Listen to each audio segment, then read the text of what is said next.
man dubbed as Brazil's Trump is now the Latin American country's president-elect. Jair Bolsonaro will assume office on January the 1st next year. He will inherit a polarized Brazil with an underperforming economy.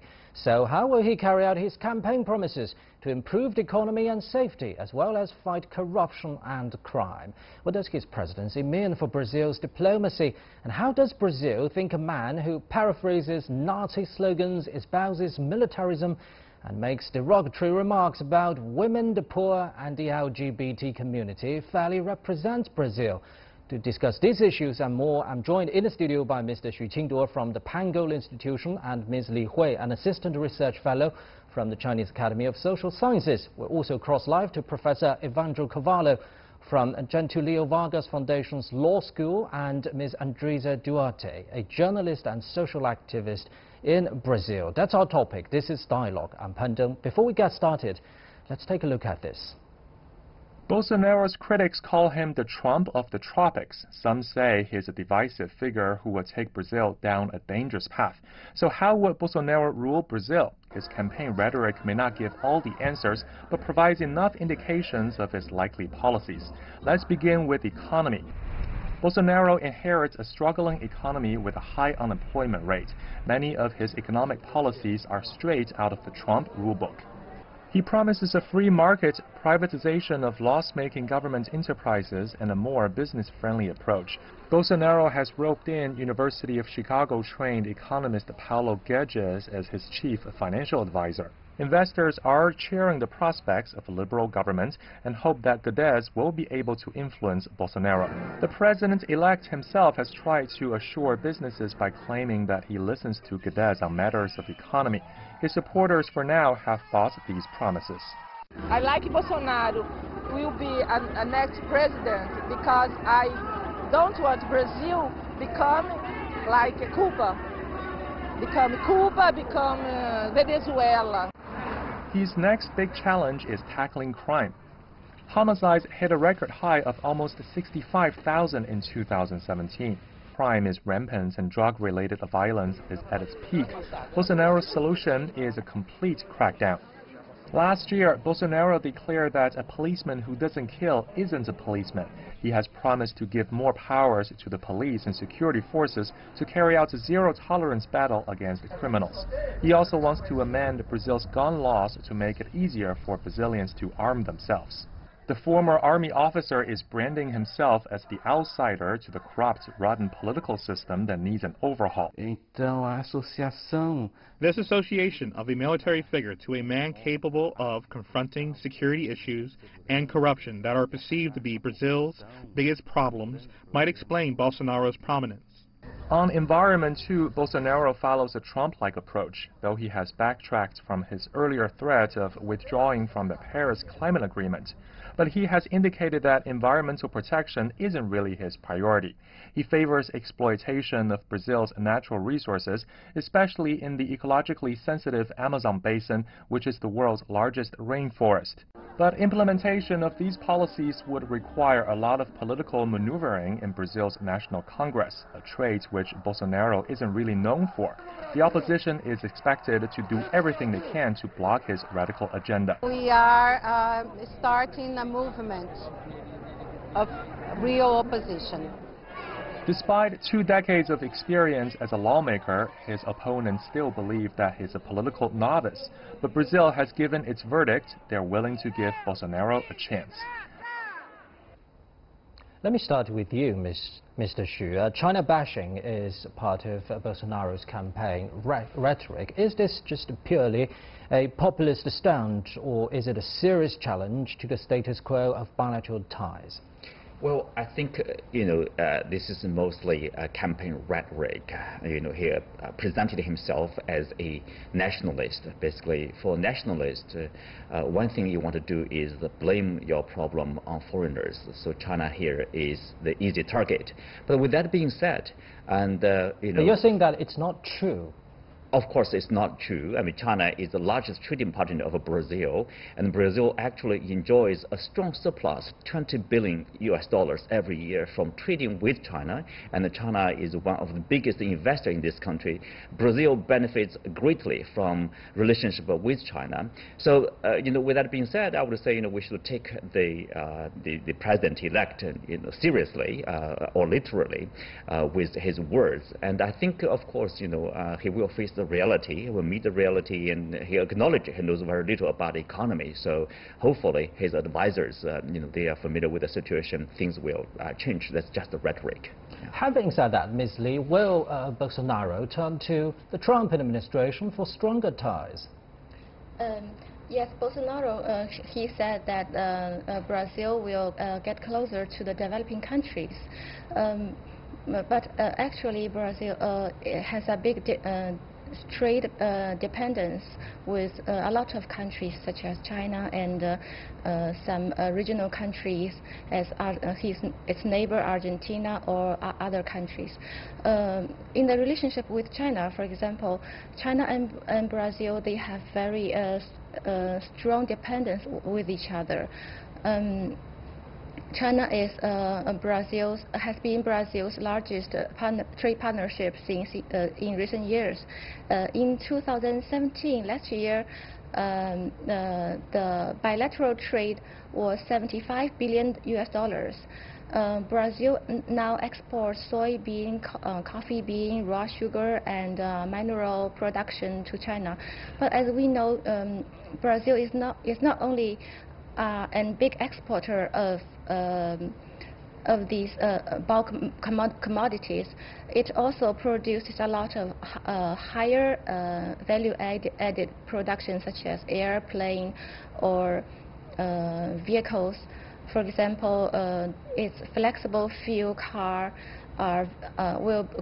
could be attractive for the Chinese market. So you're saying that it's actually in Brazil's benefit to cooperate with emerging economies rather than turning to the United States both politically and economically?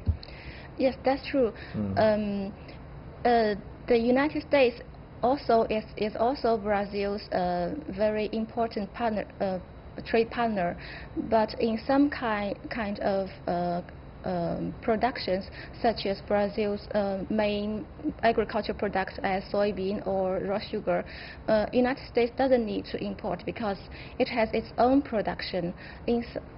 In some way, we can say that they are competitors one with each other. And Mr. Donald Trump is vowing to moving manufacturing industries to the United States. To the United States, yes.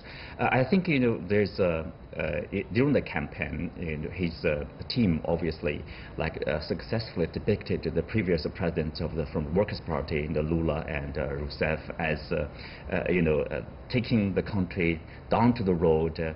Like Venezuela, like Cuba. His supporters obviously doesn't like that. And it depicted like the United States as a prosperous, stable, safe country. And Donald Trump is, a wise, enlightened leader, strong leader. And he himself wants to be Donald Trump. And he wants his own country to be great again, like that of Donald Trump, right?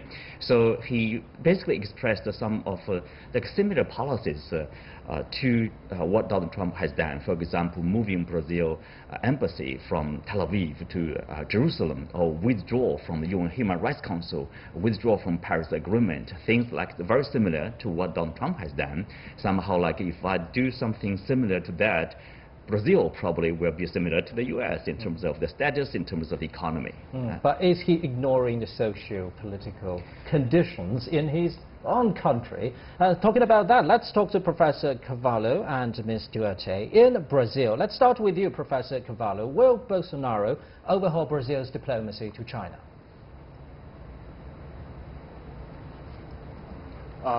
This is a very interesting and important question now, because actually during his campaign he adopted a discourse not so friendly towards China.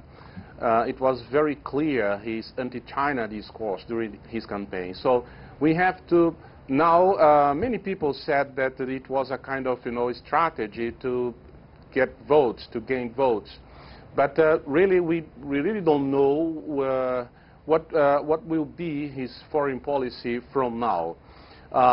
If we look at the example of the Donald Trump campaign, during his campaign he also adopted a kind of anti-China discourse, and everybody said that it was just a campaign, and when he became president, he would change his position.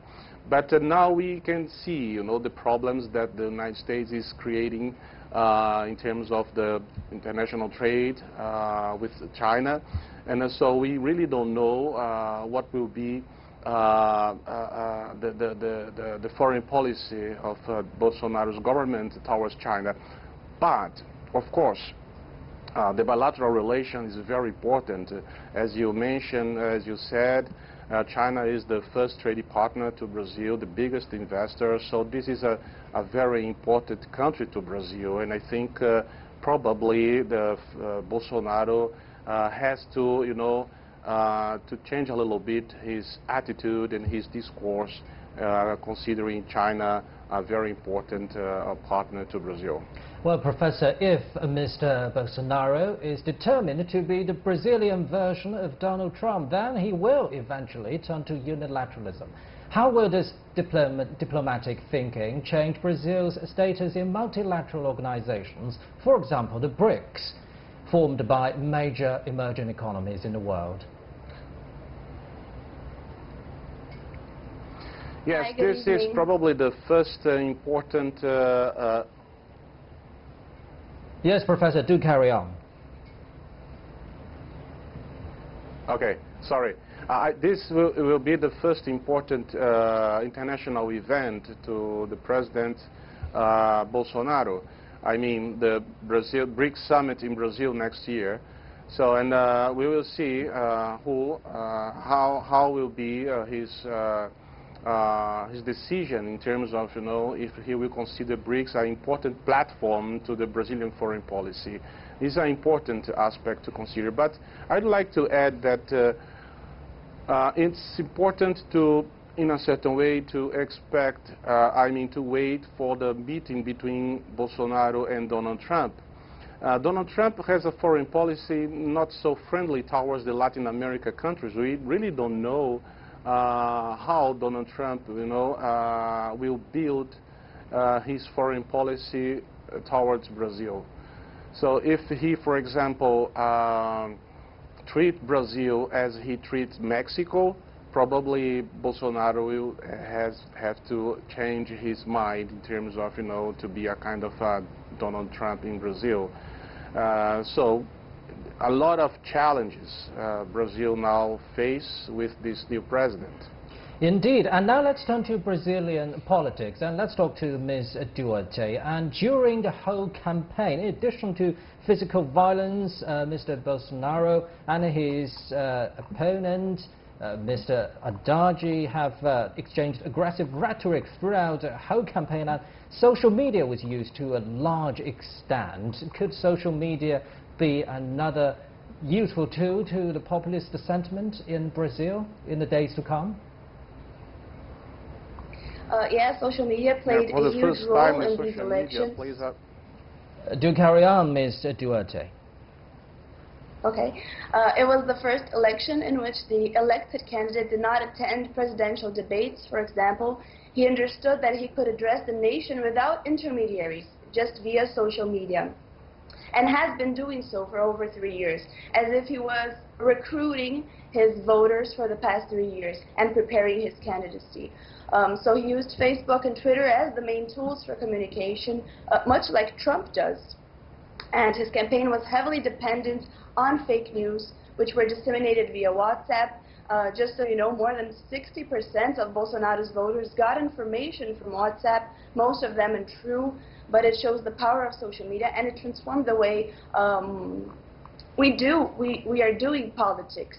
But yes, the social media became a platform, a huge platform that enhanced violence. the safer way for a campaign environment to be safe is to play by the rules of the democratic game. And I think that the So having said that, open Ms. space where Duarte, are you personally doubting the legitimacy of the result of the presidential election? And do you think your opinion represents a large majority of the Brazilian population? I think, yes, Bolsonaro represents a huge threat to democracy. I'm having a hard time hearing. That was your question, right? Yes, yes. Okay, yeah. So yes, I think he represents a major loss for Brazil, a major kickback. We have a history of dictatorship that has been threatening to return, and we can't play with that. So yes, we are very scared. 44% of the people of our population is very scared because we are still waiting to see how he plays out. If what he said during his campaign is what he actually means.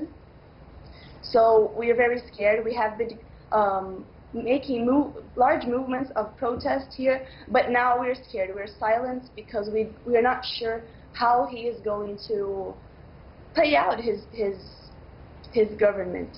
The scenario I see in Brazil now is that politics are now based on morals and not only democratic values. So the result could not have been different. This election was larger than political views and party beliefs, and now we are very scared of what's to come. We're not sure how it's going to play out. Well, our guest in Brazil will be getting back to you very soon. So, Ms. Lee, we started with the victory of Bolsonaro, but what about the loss of the Workers' Party? What had the party done wrong in the past years to lose its ruling of the country? Yeah, in the past years, Brazil has suffered a lot by the corruption issues. Concretely, in around 2014, occurred the corruption scandal of Mensalão, and then Lava Jatos.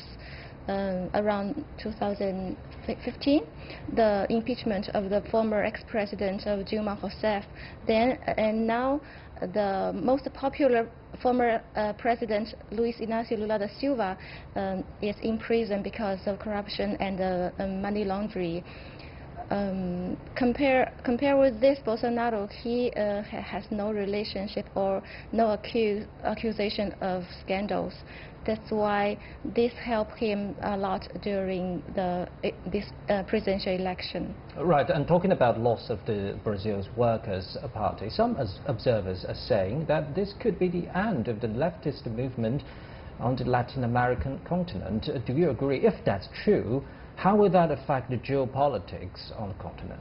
Well, that's obviously a trend. You see right-wing government is taking control one country after the other, and also you see there are probably only a few left-wing government, including Venezuela, Cuba, and Bolivia, and it's more like a cyclical swing from one end to the other, from right to left, and then swing back from left to the right. But that does not mean, even it swings to the right, even with Bolsonaro taking office, being the president, that does not mean there will be a fascist government or extreme right or hard right rule in that country. Because after all, you have to deal with the real problems. For example, the high crime rate, and also high corruption problem, and also unemployment rate. You deal with that with specific policies. This is about policy making, and when it comes to policy making, it's about the detail. It's about, in a sense, being scientific, how to analyze the situation, how to introduce the right policy to solve the problem. So let's talk about the details, policy making. What about the economy? Mr. Bolsonaro has vowed to revive Brazil's sluggish economy. He's obviously very much in favor of neoliberalism. Do you think he's picked the right path for the country? Well, I think the market or the investors like the idea neoliberal. Generally, it means you have a political election and democracy, and then in the market you have a free market, privatization, things like that. He declared, his preference for the free market. Also, I think partly that's from his advisor. professor, Chicago trained PhD, Paulo over there. So that's all right. Neoliberalism was the choice in the 1990s for countries in Latin America, in Africa, and not a complete success, to say the least. And it has its own problem. But then, you have a economic thought, you have this idea, it comes to implementation, it could be a different story.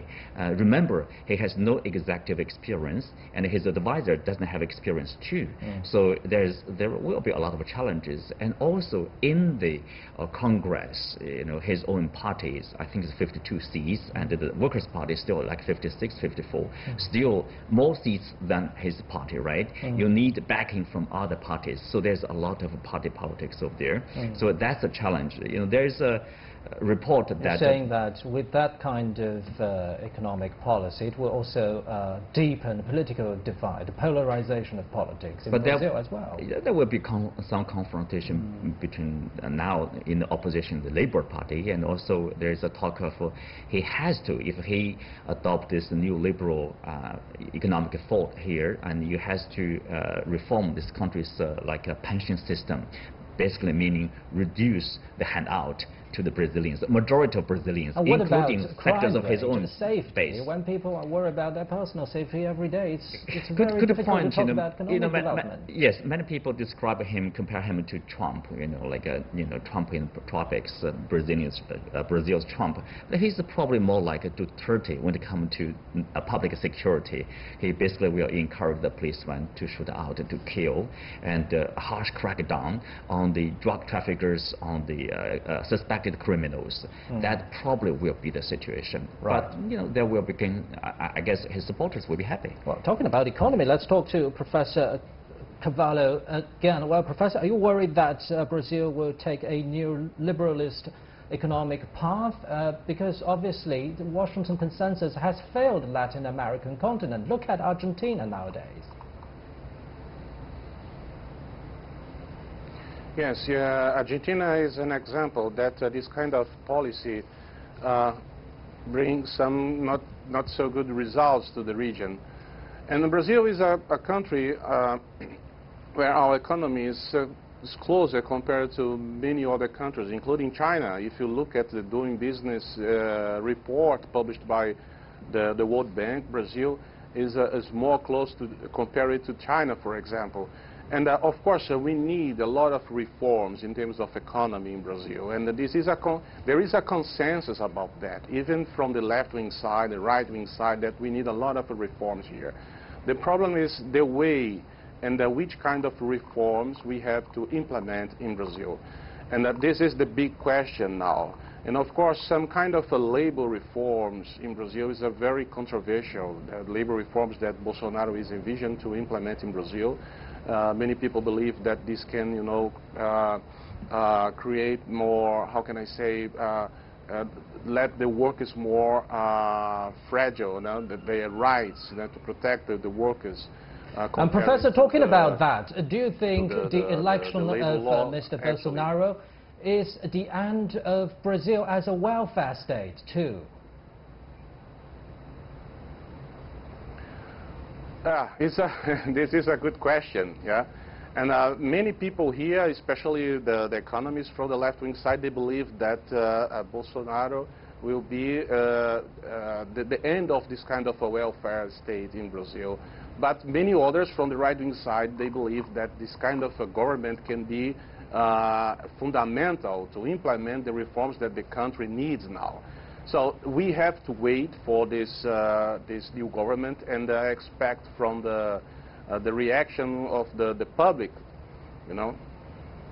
So let's talk about bigger problems. Do you think there will be a constitutional change in Brazil? Because earlier we talked about neoliberalism. Let's take the privatization, for example. Do you think we will see the entire privatization of Brazil's state-owned sector?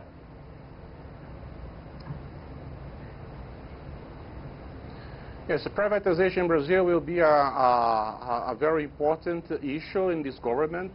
Everybody expects that Bolsonaro probably, in some areas like energy, infrastructure will be an important trend in Brazil.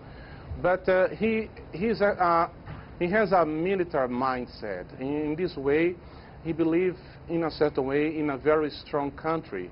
So that's why sometimes we really don't know which kind of policy he will adopt in terms of privatization, for example, because some areas, some sectors he considers very strategic to the country.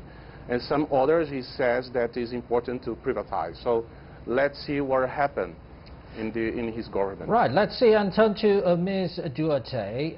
As a female yourself, are you worried about the future of Brazil's political discourse? Because obviously Mr. Bolsonaro has been very hostile to ethnic minorities, women, LGBT communities, you name them. Yes, he has been very aggressive. Oh, that was to me, I'm sorry. Yeah, for you. I'm having a hard time listening. Do carry on, Ms. Duarte. Brazil was in a beautiful process of making room for diversity and tolerance and women's rights, and now we're scared that Bolsonaro will backslide on decisions that already surpassed by Congress in relation to human rights, such as gay marriage and women having equal pay. And it's a valid concern because not only women are being disrespected, but homosexuals, for example, are being beaten and threatened on streets by fanatics. Bolsonaro degrades women, threatens to take her rights, such as maternity leave, and those are things that we had already resolved and conquered, and it was a victory for us. So the fact that he got elected goes back to what I mentioned before, that it's a reflection of a conservative and prejudiced society that believes in traditional family made by a man and a woman. So it's not a general sentiment, but it exists, that it's okay for women to vote and for women to work and have high-end jobs, but it's still not okay for women to own their bodies.